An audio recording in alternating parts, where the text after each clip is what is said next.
Yan, good morning.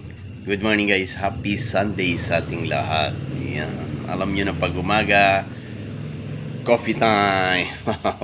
Likit kape tayo guys, kape. Sarap magkape. Yan, natutuwa ko kasi wala naman, nagising ako na walang ulan. Yan. Kasi siyempre masaya tayo para dahil makapagtrabaho tayo ng maayos pag walang ulan, kasi pag nandyan yung ulan, grabe lakas ng buhos ng ulan araw-araw, di ba? Halos 1 week talaga na tuloy-tuloy yung pag-ulan.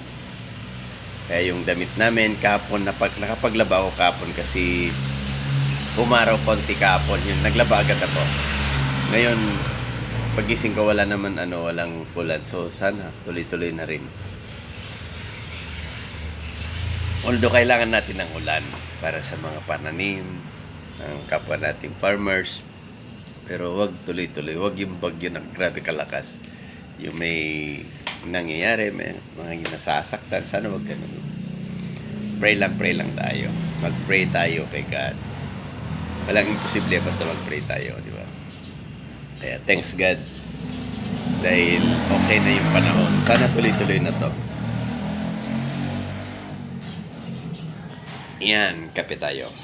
Good morning sa ating lahat. Coffee time. Happy Sunday. Thank you so much. Maraming salamat guys.